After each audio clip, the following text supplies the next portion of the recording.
오늘은 세례에 관해서 함께 말씀의 은혜를 함께 나누도록 하겠습니다. 여러분, 우리가 그 기독교에서 이야기하는 회개와 은혜라는 게 있어요. 그리고 세례라고 하는 이것도 우리에게 굉장히 중요한 의미를 깨닫게 되는데, 여러분, 성경적인 의미를 살펴보면 이렇게 한번 생각해 보세요. 우리가 회개라고 하는 걸 무엇이라고 배웠죠? 회개라고 하는 것. 그건 하나님의 언약 안으로 뭐 하는 거예요? 돌아가는 거죠. 그게 회개라고 말씀을 드렸습니다. 그런데 여러분, 하나님을 잊어버린 인간의 배신으로부터 떠나간 그와 같은 사람들을 다시금 하나님의 언약 안으로 돌이키시는 그 모든 과정에 있어서 가장 중요한 한 가지가 인간의 의지를 가지고 주님께 돌아오는 건 아니죠. 그러니까 회개라는 것조차도 결국 그 모든 하나님과 인간 사이의 그 불화를 누구 편에서 해결을 하십니까? 하나님 편에서 해결하시죠. 그런데 이 회개도 마찬가지고 은혜도 마찬가지 아닙니까? 어떤 결과를 얻는 것이 원래 우리가 그것을 얻을 만한 자격과 조건을 가지고 있어서 그걸 받는 게 아니라 받을 자격이 없는 자에게 주어지는 호의, 다시 말하면 하나님 편에서 주어지는 호의가 뭐예요? 그게 은혜라고 하는 거죠. 그러니까 여러분 오해하시면 안 되는 한 가지가 이겁니다. 우리가 어제 죄를 범하고 어제 못 살았다고 그래서 오늘을 기쁨과 즐거움 속에 살지 못할 이유가 없다는 거예요. 왠 줄 아십니까? 하나님의 은혜라고 하는 건 우리가 아무리 생각해도 받을 자격이 없지만 하나님의 호의를 통하여서 내가 우리를 하나님의 자녀요 백성으로 만들어 주심을 통하여서 하나님이 우리 가운데 뭘 주시기를 원하시는 거예요.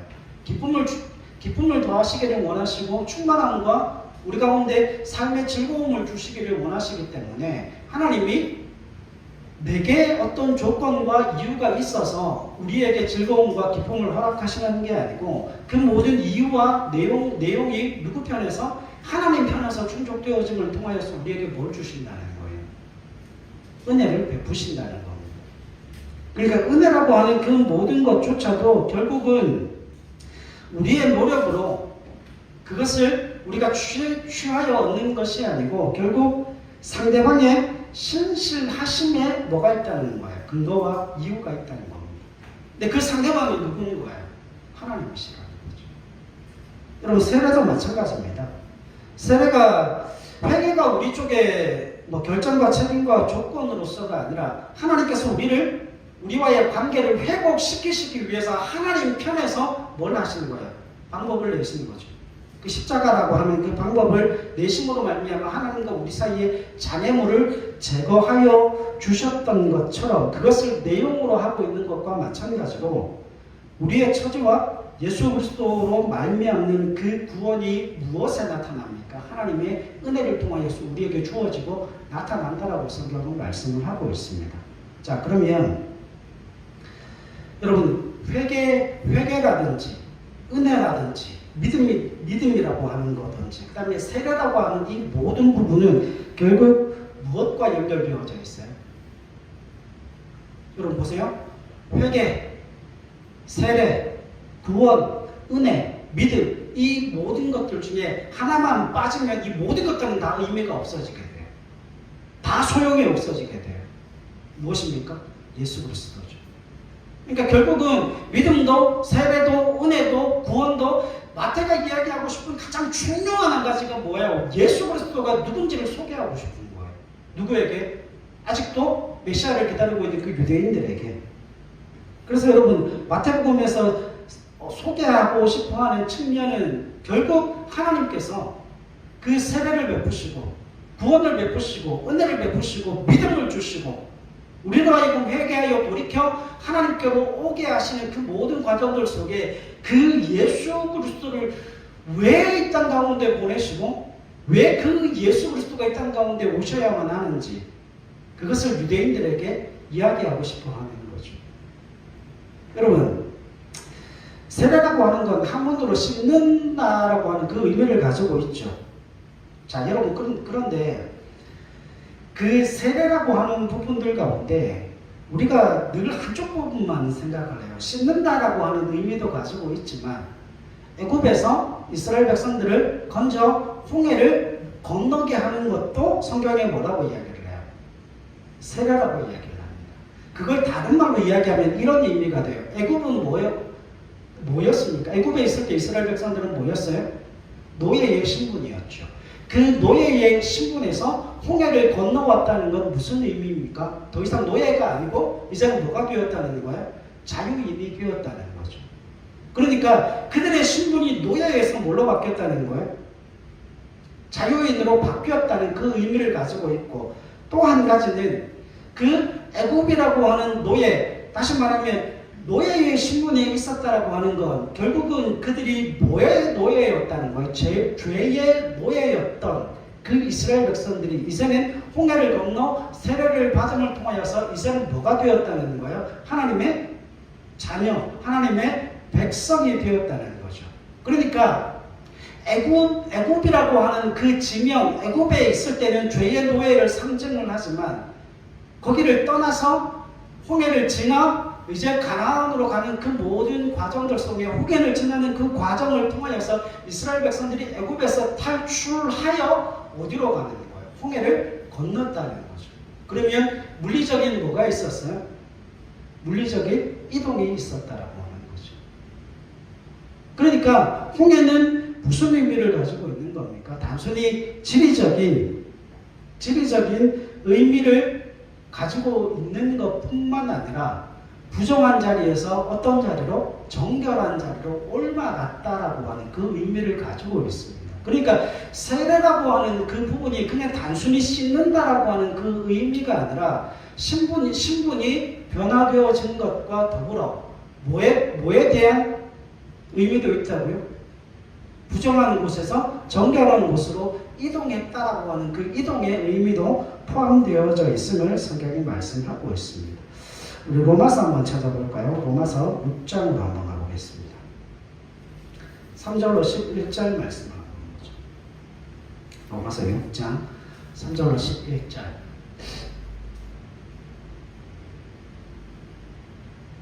같이 한번 들읍시다. 시작.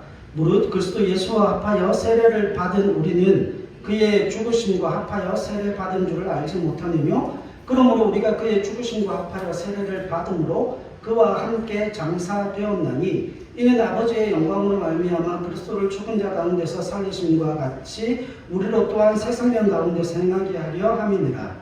만일 우리가 그의 죽으심을 본받아 연합한 자가 되었으면 또한 그의 부활을 본받아 연합한 자가 되리라. 우리가 알거니와 우리 옛사람이 예수와 함께 십자가에 못 박힌 것은 죄의 몸이 멸하여 다시는 우리가 죄에게 종노릇 하지 아니하려 함이니 이는 죽은 자가 죄에서 벗어나 의롭다 하심을 얻었음이니라.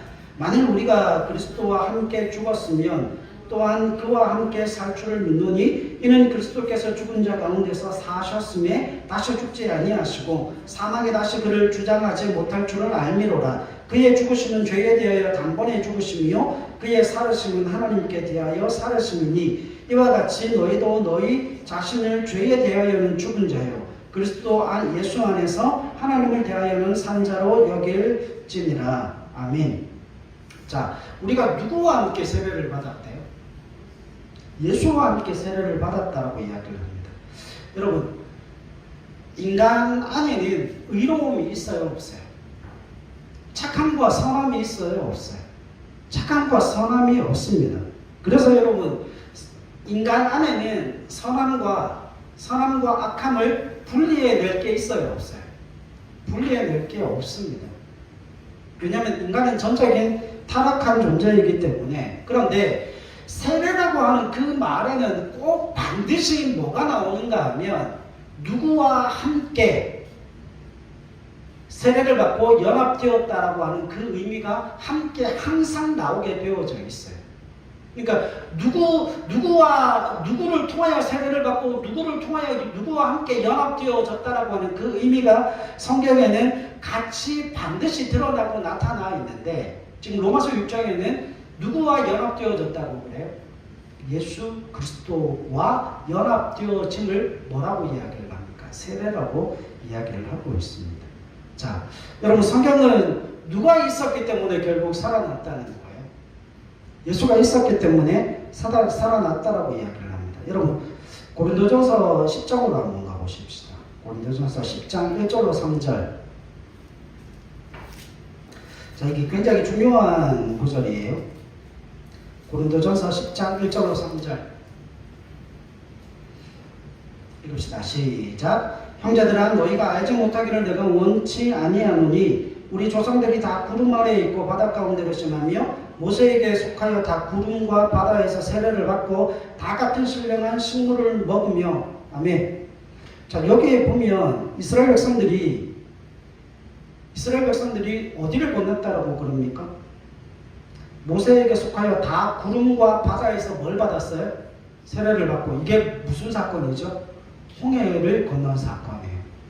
홍해를 건넌 사건을 이야기를 하는데, 자, 여러분, 이스라엘 백성들이 홍해를 어떻게 건넜죠? 이게 가장 중요한 거예요. 왜 지금 고린도전서 10장 1절로 3절 우리가 읽었던 그 말씀 가운데 형제들아 너희가 알지 못하기를 내가 원치 아니하노니 우리 조상들이 다 구름 아래에 있고 바다 가운데로 지나며 모세에게 뭐하여서요? 모세에게 뭐하여? 속하여. 그게 가장 중요한 단어예요. 여러분 이스라엘 백성들이 그 홍해를 어떻게 건넜습니까? 홍해를 어떻게 건넜어요? 그들 혼자는 건너갈 수가 없어요. 그들 혼자 건너가면 다 빠져 죽습니다. 자, 질문 한 가지 합시다. 이스라엘 백성들은 홍해를 어떻게 건넜습니까? 헤엄쳐서 건넌 게 아니죠. 마른 땅을 디디고 건넜죠. 그런데 뒤따라오는 애국 군대는 홍해를 건너요, 못 건너요? 못 건너서 그 홍해에 수장되어지거든요. 왜 이스라엘 백성들은 건너고 애국 군대는 건너지 못했죠? 이유가 어디에 있어요? 바로 여기에 있어요. 이스라엘 백성들은 지금 누구에게 속해 있어요? 모세에게 속해 있고 애국 군대는 누구에게 속해 있어요? 바로에게 속해 있어요. 다시 말하면 홍해를 건너려면 결국 누구에게 속해 있어야 하는 거예요? 모세에게 속하여야 그 홍해를 건널 수가 있는 거예요. 자, 모세를 통하여 이스라엘 백성들이 홍해를 건넌 사건은 예수 그리스도가 이 땅 가운데 오셔서 행하실 일의 예표가 되어집니다. 그죠? 여러분 결국 모세는 이스라엘 백성들을 그 홍해를 건너게 함을 통하여서 그 가운데서 세례를 받게 했죠. 그죠?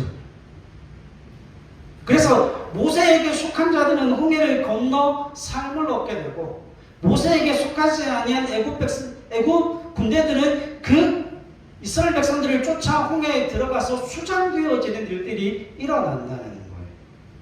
여러분 이게 어디서 또 나타나죠? 창세기에 보면 노아 홍수에서 나타나죠. 노아에게 속하여서 방주에 들어간 동물들과 방주에 들어간 사람들은 살아요. 그러나 노아에게 속하지 아니하여 방주 밖에 있던 사람들은 다 어떻게 되었습니까? 다 죽음을 당하죠. 그러니까 누구에게 속해 있는가가 결국 생명을 얻게 되어지는지 아니면 정말 그 생명 없는 송장과 같은 삶을 살아가는지 거기에 따라서 사람들의 인생이 갈려진다라고 성경은 분명하게 말씀을 하고 있는 겁니다. 여러분 1장에도 말씀을 드렸지만 노예에서 벗어날 수 있는 길은 딱 두 가지 길이 있습니다. 첫 번째는 뭐 하는 길이 있어요? 죽으면 노예에서 해방되어집니다. 그러면 죽으면 노예에서 해방되어지는데 죽으면 뭐를 못 누려요? 노예에서는 해방되지만 어떤 삶은 못 누립니까? 자유민으로서의 삶은 누릴 수가 없어요. 그리고 두 번째, 그 노예에서 해방되어질 수 있는 것은 다른 누군가가 뭐 하면 됩니까? 자신을 구원해 주면 되죠. 속량함으로 말미암아 자신에게 뭐를 주면 돼요? 자유를 주면 되어진다라고 하는 겁니다. 자, 그래서 애굽에서 벗어난 이 사건을 통하여서 구름과 바다에서 세례를 받았다고 표현하는 것은 노예의 상태에서 뭐가 되었다는 거예요? 자유민이 된 상태를 이야기하고 있는 겁니다. 자, 그러면 그들이 어떻게 옮겨졌을까요? 이스라엘 백성들이 어떻게 노예에서 자유민으로 어떻게 옮겨졌을까요? 이스라엘 백성들이 홍해에서 뭘 한 겁니까? 홍해에서 그 노예의 신분이 죽은 거예요. 홍해에서 죽은 겁니다. 그러니까 홍해라고 하는 것은 노예라는 신분의 상태를 붙잡고 있는 뭐가 되어지는 거예요? 경계선이 되어지는 거예요. 그래서 홍해를 넘어가지 못하면 결국 뭐가 안 돼요? 노예의 신분을 벗어날 수가 없는 거예요. 그래서 여러분, 이 홍해 도화 사건이 얼마나 중요한지 모릅니다. 결국 이스라엘 백성들은 그 홍해를 건너면서 노예의 신분이 다 뭐 하는 거예요? 죽어버리는 거예요. 다 죽는 거예요. 그런데 실제로 이스라엘 백성들이 홍해를 어떻게 걸어갔죠? 육지와 같이 마른 땅을 밟고 걸어갔다라고 이야기를 합니다. 그들이 누구에게 속해 있었기 때문에요? 모세에게 속해 있었기 때문에. 결국 모세는 누구의 예표입니까? 이 땅 가운데 오셔서 우리를 그 죄악 가운데 구원하실 예수 그리스도께서 하실 일의 예표로서 모세가 지금 이스라엘 백성들을 데리고 그 모세에게 속해 있는 이스라엘 백성들을 홍해를 건너게 하는 그 일의 한 예표가 되어진다 말씀하고 있습니다.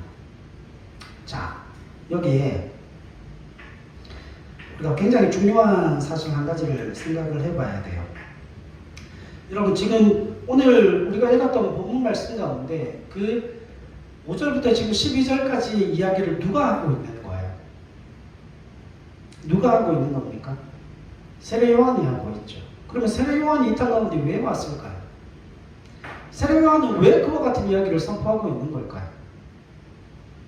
결국 여러분, 이스라엘 백성들이 그 홍해를 건너지 않으면 구원받을 수 없는 것과 마찬가지로 이스라엘 백성들이 그 홍해를 건너 구원받을 수 있었던 것은 그들이 홍해에 들어가서 노예의 신분이 다 죽고 그들이 누구에게 속해 있어서요? 모세에게 속해 있었기 때문에 그 홍해를 빠져나와 자유민으로서의 생명을 얻을 수 있게 되어지는 거죠.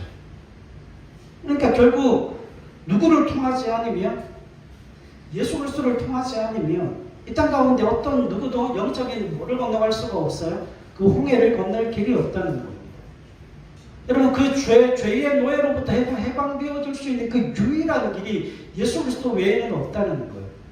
성경에 지금 그 이야기를 하고 싶은 거죠. 그러면 요한이 이 땅 가운데 와서 마태복음 3장으로 다시 한번 가봅시다. 요한이 와서 많은 사람들에게 뭘 베풀어요? 세례를 베풉니다. 세례를 베푸는데 많은 사람들이 자기의 죄를 자복하죠. 자기의 죄를 자복하는데 요한이 결정적인 이야기를 해요. 11절 보세요.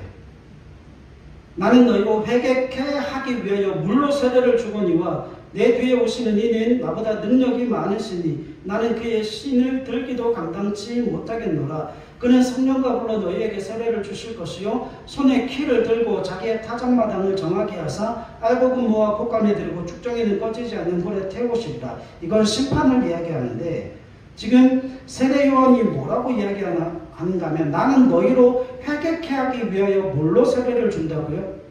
물로 세례를 준다. 여러분, 물로 세례를 받는다고 구원받는 게 아니에요. 오해하시면 안 됩니다. 우리가 회개해서 구원받는 게 아니라니까요. 구원받은 사람이 뭐 하는 거예요? 회개하는 거예요. 그런데 그 구원받은 사람이 회개하는 게 그냥 시간적인 순서 차이로 시간적인 순서를 두고 일어나는 게 아니라 동시다발적으로 일어나요. 그 가운데 하나님의 은혜의 역사로 구원받은 그 사람에게 자신의 죄악이 떠올라 하나님 앞에 통곡하며 울며 회개하는 역사가 일어나는 거지, 회개해야 뭐 받는 게 아니라고요? 구원받는 게 아니라고요. 우리가 이걸 얼마나 많이 오해하고 살았는지 몰라요. 여기서 분명히 확인하실 수 있기를 바랍니다. 왜냐하면 요한은 너희로 회개케 하기 위해 물로 세례를 준다. 그러면 요한은 왜 세례를 주는 걸까요? 그 세례를 통하여서, 그 회개를 통하여서 뭐가 이루어지지 못하는데? 구원이 이루어질 수는 없잖아요. 요한이 세례를 줌으로 말미암아 그 세례받은 영혼이 구원받는 게 아니에요. 그럼에도 불구하고 요한이 왜 세례를 베풀고 있죠? 구원받지 못할 거라면, 구원이 되어지지 않을 거라면 굳이 요한이 그 사람들에게 세례를 베풀 일이 어디에 있겠습니까? 결국 여러분, 이 세례는 결국 뭐 하는 행위라고 그랬죠? 씻는 행위라고 그랬죠. 부정함으로부터 정결함으로 옮아가는 과정이라고 그랬죠. 그러면 요한이 지금 세례를 베푼다고 하는 가장 중요한 의미는 그겁니다. 나는 너희에게 물로밖에 세례를 못 준다. 이건 다른 말로 하면 지금 내 앞에 와서 세례받고 있는 너희는 뭐하다는, 어떤 존재라는 겁니까? 부정한 존재라는 겁니다. 너희의 그 부정함을 내가 세례를 베풀는 통하여서 너희에게 뭐가 필요하다는 거예요? 정결함이 필요하다는 것을 자꾸 뭐 하는 겁니까? 확인시켜주는 과정이에요. 왜냐하면 요한이 주는 그 세례를 통하여서 그 죄가 뭐 할 수 없기 때문에요. 사라질 수 없어요. 여러분, 요한이 세례를 주고 그 죄가 사라짐으로 말미암아 구원받는 게 아니라는 이야기죠. 그러면 그들이 그 세례를 통해서 뭘 깨닫게 됩니까? 나는 죄인으로서 이 부정한 인간이 예수 그리스도로 말미암아 나를 정결케 해줄 누가 필요하다는 거예요. 메시아가, 그 구원자가 간절히 내게 필요하다는 사실을 인식시켜 주는 겁니다. 그래서 요한의 사역 뒤에 누가 오시는 거예요? 주님이 오시는 거죠. 그래서 요한이 정확하게 밝히고 있습니다. 내 뒤에 오시는 이는 나보다 능력이 많으시니 나는 그의 신을 들기도 감당치 못하겠노라. 그는 성령과 불로 너희에게 뭐를 주실 것이요? 세례를 주실 것이다. 자, 질문하십시다. 요한이 뭘 주고 있습니까? 세례를 줍니다. 요한에게 세례를 받은 모든 자들은 주님이 오셨을 때 뭘 받아야 돼요? 주님이 오셨을 때 뭘 받아야 됩니까? 세례 받아야 합니다. 그런데 여러분, 주님 앞에 누가 와서 세례를 받을까요? 이게 의문 아닙니까? 주님 앞에 누가 와서 세례를 받을까요? 요한에게 세례 받았던 자들이 주님 앞으로 와요. 왠지 아십니까? 요한이 주는 세례는 어떤 세례? 자신이 부정하다는 것, 자신이 죄인이라는 것, 자신에게 구원자가 메시아가 필요하다는 사실을 아는 사람이 누구에게? 요한에게 세례를 받음으로 그걸 더 확인시켜줌을 통하여서 나는 메시아가 필요합니다. 나는 주님이 필요합니다. 나는 내 죄에 대해서 나는 힘이 없고 능력이 없습니다. 그래서 요한으로부터 회개의 세례를 받은 자들이 주님 앞에 나와서 뭘 받습니까? 성령과 불로 세례를 받는 거예요. 그러니까 요한은 그 요한 앞에 와서 세례를 받는 그 사람들이 죄인임을 깨닫게 함으로 말미암아 내게 메시아가 필요하다는 그 사실을 각인시키고 주님께서 오셔서 성령과 불로 세례를 주실 때 그 주님 앞에 자신의 죄악됨을 고백하고 그 죄악됨을 예수 그리스도께서 더하여 주시는 그 성령과 불 세례를 통하여서 그들이 구원받는 그 은혜로 나아가게 한다는 사실이 가장 중요하다라고 하는 것이죠. 그래서 여러분, 요한에게 세례받은 그 사람들이 결국 어디로 가는 것? 주님 앞으로 가게 되어지는 것. 그러면 지금 우리 가운데 세례요한이 있어요, 없어요?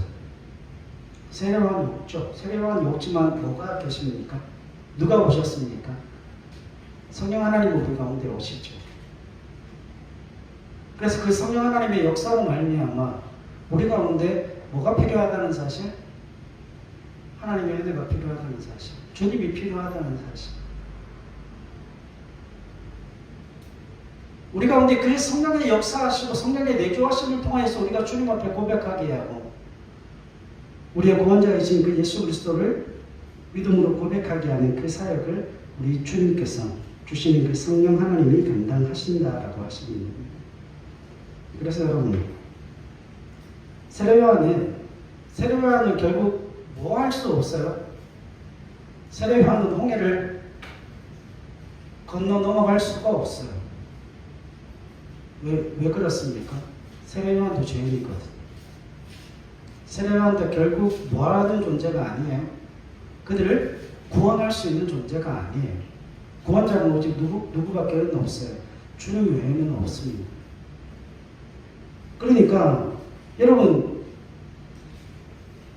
그 죄에 대한 고백이 우리가 죄악 덩어리면 이걸 다 씻어내버리면 남는 게 있어요? 없어요? 남는 게 없어요. 우리 그 홍해를 우리가 건너갈 수가 없습니다. 그런데 그 홍해를 건너갈 수 있는 유일한 방법이 있어요. 누구에게 속하면 돼요? 이스라엘 백성들이 모세에게 속한 것처럼 우리가 예수 그리스도를 붙들고 예수 그리스도에 속해 있으면 우리는 넉넉히 어디를 건너갑니까? 홍해를 건너간다라고 성경은 말씀하고 있습니다. 세례요한은 무엇을 위해서 왔다고요?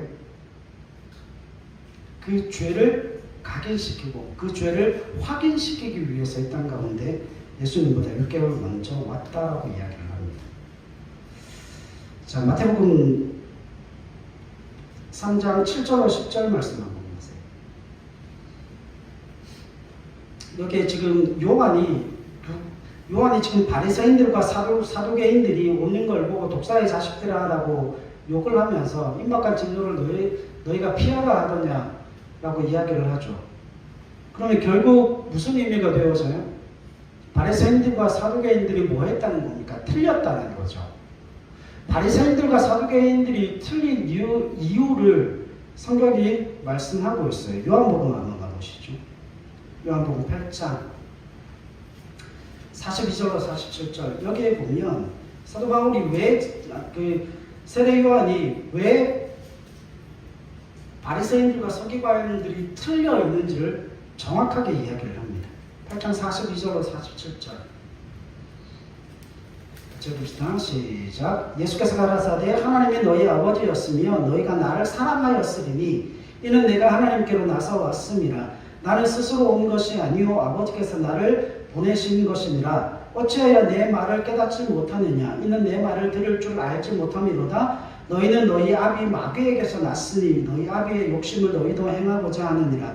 저는 처음부터 살인한 자요 진리가 그 속에 없으므로 진리에 서지 못하고 거짓을 말할 때마다 제 것으로 말하나니 이는 저가 거짓말장이요 거짓의 아비가 되었음이니라. 내가 진리를 말함으로 너희가 나를 믿지 아니하는도다. 너희 중에 누가 나를 죄로 책잡겠느냐. 내가 진리를 말하며 어찌하여 나를 믿지 아니하느냐.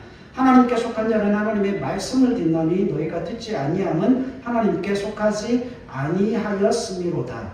아멘. 여러분, 기독교에 있어서 구원의 의미가 뭔지 아십니까? 기독교에 있어 구원의 의미, 하나님과의 화목이에요. 그게 기독교가 말하는 구원입니다. 여러분, 그러면 하나님과의 화목을 이루는 유일한 방법은 뭡니까? 예? 기독교에서 하나님과 화목해 되어지는 유일한 방법이 뭐예요? 예수 그리스도를 통해서요. 자, 그러면 바리새인들과 서기관들이 왜 틀려있나? 이 사람들이 지금 요한복음 8장에서 뭐라고 이야기를 하는 거면 예수님과 논쟁을 하는데, 야 예수, 우리가 하나님을 믿어.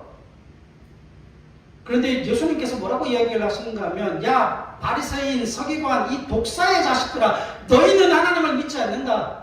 너희는 하나님을 사랑하지도 않는다. 너희는 참된 믿음을 가지고 있지 않다. 그러니까 이 사람들이 하는 말이 이해가 안 되잖아요. 이 사람들은 성경을 연구하는 사람들이에요.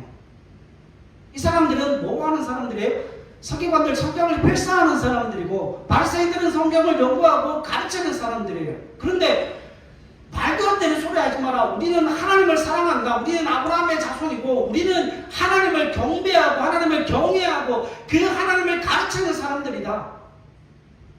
그런데 누구는 믿지 않는 거예요? 예수 그리스도는 믿지 않는 거예요. 결국 뭐 하는 거예요? 그들은 하나님을 믿는다라고 이야기를 하면서 하나님과 우리 사이에 유일한 화목을 이끌어낼 수 있는 유일한 화목함으로 말미암아 하나님과 우리를 연결시켜 놓을 수 있는 유일한 문이신 그 예수 그리스도를 믿지 않는다는 거예요. 우리는 하나님을 믿는다, 하나님을 안다. 그러나 너는 믿지 않는다. 결국 뭐 하는 이야기죠? 결국 뭐 하는 이야기입니까? 하나님을 믿지 않는다는 거예요. 그들이 하나님을 믿는다라고 하지만 그들 가운데 뭐가 없습니까? 구원이 없습니다. 왜 구원이 없습니까? 하나님과 유일한 화목의 길이 예수 그리스도를 통하는 길 외에는 없는데 하나님의 그 예수를 이 땅 가운데 보내시고 예수 그리스도로 말미암아 구원을 베푸시고 은혜를 베푸시고 하나님의 사랑과 자비와 은혜를 흘려보내시는데 그 예수 그리스도를 뭐하고 있어요? 배척하고 있어요. 예수 그리스도를 거부하고 있어요. 그러면서도 하나님을 믿는데요. 그러면서도 믿음이 있다라고 이야기를 합니다. 그래서 주님이 뭐라고 그러십니까? 너희는 사랑의 자식이다. 너희는 너희의 아버지는 사단이다. 그는 거짓말하는 자예요. 처음부터 거짓의 아비가 아니었냐. 예수님께서 말씀하시는 이야기가 지금 그 세례 요한이 이야기하는 바가 바로 이거예요. 그러니까 여러분 그 예수 그리스도로 말미암아 하나님과 우리 사이에 있는 그 모든 장애물들이 사라지고 그 하나님과 우리 사이에 화목을 이루어내고 그 모든 장애물들을 걷어치우시는 분이 주님이신데 그 주님과 연합되어지지 않고 그 주님을 붙들지 않고서는 하나님을 알아갈 수도 없고 하나님의 사랑을 받을 수도 없고 그 자비와 긍휼을 누릴 수도 없는데 서기관과 바리새인들은 뭐 하는 거예요? 예수가 없이도 주님이 없이도 뭐가 되어진다는 겁니까? 믿음이 되고 신앙이 되어진다는 거예요. 이게 무슨 말도 안 되는 이야기입니까? 그래서 그들은 자기 자신을 속일 뿐만 아니라 하나님도 속이려고 하고 있는 거죠. 그래서 그들을 거짓말장이라고 이야기를 하는 겁니다. 그래서 그들 안에 진리가 없다라고 이야기를 하는 거예요. 여러분 신앙의 가장 중요한 기초는 하나님께서 우리에게 주시는 가장 큰 유일한 보상은 뭔가 하면 우리가 예수 그리스도로 말미암아 하나님을 누구라고 부르는 거예요? 아버지라고 부르는 거예요. 여러분 아버지면 해결이 됩니다. 아버지 한 분이면 은혜를 누리기에 우리가 충만함을 누리기에 만족함을 누리기에 충분하다는 겁니다. 집사님들 질문 하나 드릴게요. 아이들이 대학도 들어가고 군대도 가고 직장 취업도 해야 되고 결혼도 해야 되죠. 근데 부모가 능력이 됩니다. 부모가 능력이 돼요. 그러면 자녀가 필요한 거 자녀들이 말하지 않아도 자녀들이 생각하는 것보다 더 넘치게 부모가 사랑을 베풀까요? 안 베풀까요? 안 베푸시는군요. 베풀까요? 안 베풀까요? 베풀어요.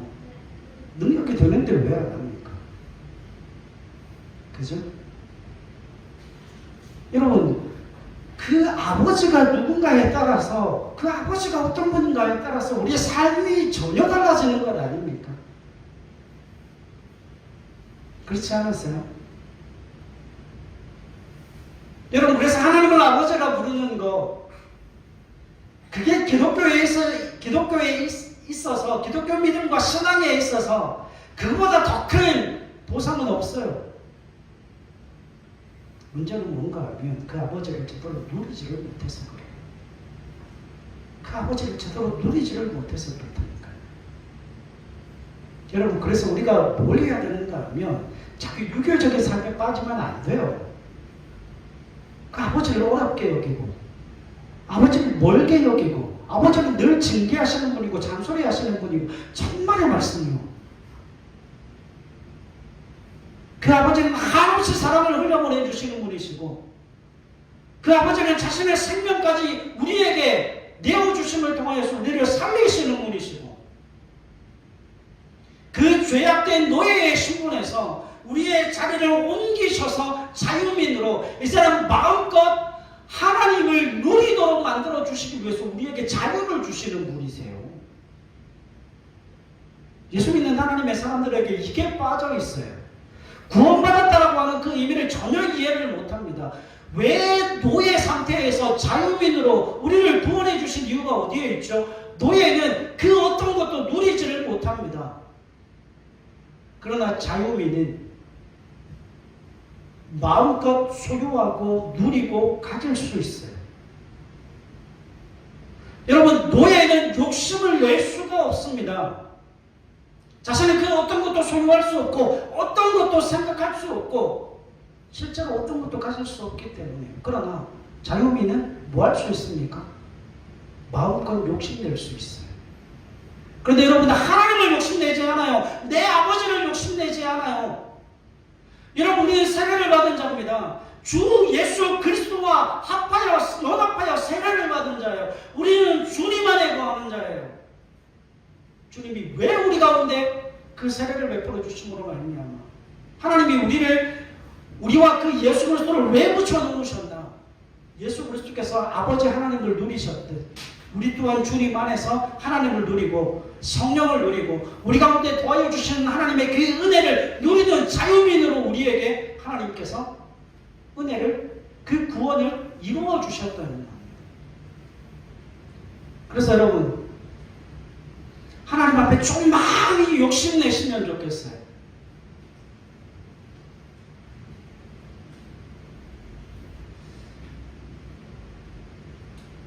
부산이 얼마나 언제까지 춥죠? 한 3월까지 춥습니까?